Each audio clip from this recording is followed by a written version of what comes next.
ஸ்ரீ மாத்ரே நமஹா. ஏதாவது கஷ்டம் வந்தால் நம் கடவுளை நிந்திப்போம். எவ்வளவோ பூஜை, எவ்வளவோ விரதம், எவ்வளவோ ஜபம் பண்ணியும் எதற்கு எனக்கு இவ்வளவு கஷ்டம் கடவுள் கொடுத்தாருன்னு நிந்திப்போம். அதே போல ஒரு நாள் பெரியவாவை பார்க்க ஒரு ஜமீன்தார் வந்திருப்பார். அவர் தொல்பொருள் ஆராய்ச்சி மையத்தில் வேலை செய்பவர். அவர் சொத்தை துரதிருஷ்டவசமா அடுத்தவங்க கைக்கு போற சமயம் வந்துடும். அதனால அவரு ரொம்ப கவலையோடு, நான் கடவுளுக்கு எவ்வளோ பூஜை புனஸ்காரம் செஞ்சிருப்பேன், என்னை இப்படி கைவிட்டுட்டாரேன்னு கடவுளை பூஜிக்கவே விட்டு விடுவான். அதே சமயத்தில் மகா பெரியவா கும்பகோணம் வந்திருப்பார். அந்த விஷயம் தெரிந்த ஜமீன்தார் அவருக்கு நடந்த அநியாயத்தை கேட்கணும்னு நினைத்து வருவார். அவர் சுவாமியை பார்க்கறதுக்கு வெறும் கையோட வருவார். அப்படி வெறும் கையோடு வந்தது பார்த்தாலே அவர் எவ்வளவு கவலையோடு இருக்காருன்னு தெரியுது. எப்பவும் போல இல்லாமல் உடைஞ்ச மனசோடு சுவாமிக்கு சாஷ்டாங்க நமஸ்காரம் பண்ணுவார். ஆனா சுவாமி ஜமீன்தார் கொஞ்சம் வித்தியாசமா இருக்கிறதை பார்த்து அந்த ஜமீன்தாரை பார்த்து, என்னை ஏதோ கேட்கணும்னு வந்த மாதிரி தெரியுது, என்னன்னு கேளுன்னு சொல்லுவார். அதற்கு ஜமீன்தார், சுவாமி, நான் எவ்வளவோ தான தர்மங்களை பண்ணியிருக்கேன், எவ்வளவோ கோவில்களுக்கு புனர் வைபவம் கொண்டு வந்திருக்கேன். ஆனா அந்த சுவாமி எதற்கு எனக்கு இவ்வளோ கஷ்டத்தை கொடுத்தார்? இதுக்கு மேல எதுக்கு நான் கடவுளை வணங்கணும்னு சொல்லி இன்னும் கடினமான வார்த்தைகளை பயன்படுத்துவார். அந்த ஜமீன்தார் சொன்ன எல்லாமே கேட்டுக்கிட்டு, இப்ப நீ எவ்வளவோ கவலை துக்கத்தோடு இருக்கிற, அதனால நான் எந்த பரிகாரம் சொன்னாலும் உனக்கு வேலை செய்யாது.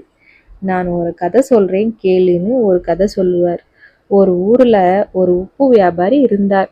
அவர் உப்பு விற்கணும்னா ஒரு காடு தாண்டி போய் சந்தையில உப்பு வித்துட்டு வருவார்.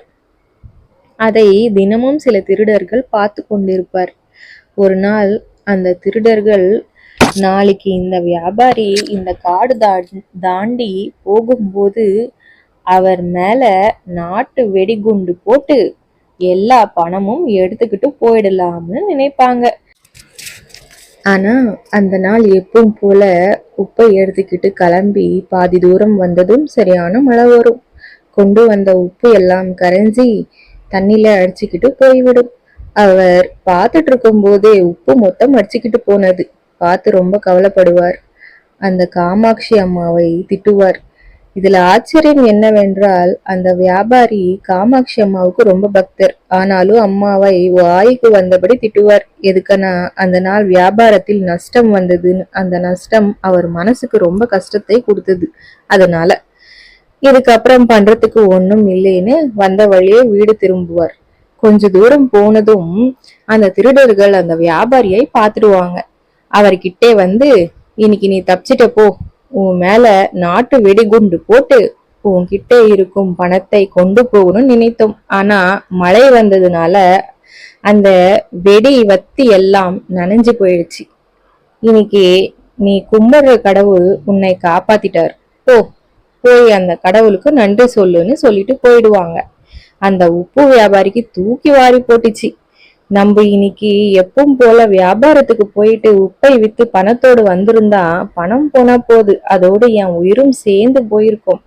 நானு பணத்துக்காக பார்த்தேன், ஆனா அந்த காமாட்சி என் உயிரை காப்பாத்திட்டா. அந்த வியாபாரியோட தப்பு அவர் உணர்ந்துட்டாரு. அம்மா, என்னை மன்னித்து விடு, உனக்கு எப்ப என்ன கொடுக்கணும்னு எல்லாம் நல்லா தெரியும், என்னோட அஜ்ஞானத்தை மன்னித்து விடுன்னு சொல்லி அந்த கதை முடிப்பார் மகா பெரியவா. அந்த கதை சொல்லி முடித்த உடனே அந்த ஜமீன்தார் அவருடைய தப்பை உணர்ந்துவார்.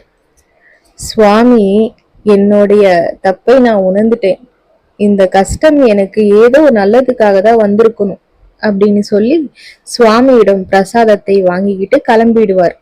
கொஞ்ச நாள் போன பிறகு அந்த ஜமீன்தார் திரும்பி மகா பெரியவாவை பார்க்க வருவார். சுவாமி வணக்கம், கொஞ்ச நாள் முன்னாடி உங்களை பார்க்க வந்தப்பு என்னோட சொத்து எல்லாம் இழந்த நிலையில் வந்தேன். ஆனா இப்போ என்னோட முன்னோர்கள் சேவை செய்யும் கோவிலில் அந்த சொத்து பத்திரங்கள் கிடைச்சி சொத்து என் கைக்கு வந்தது. என்னை மன்னித்து விடுங்கன்னு சொல்லுவார். என் கஷ்டம் தீர்ந்துருச்சு. கவலையில் ஏதோ பேசிட்டேன். ஆனா என்னோட கஷ்டத்தை சாக்ஷாத் அந்த பரமசிவனிடம் தான் சொல்லியிருக்கேன். சுவாமி நம்மளுக்கு சொல்றதும் அதுதான். அந்த உப்பு வியாபாரி மாதிரி, அந்த ஜமீன்தார் மாதிரி நம்ம கஷ்டம் கரைந்து போயிடும்.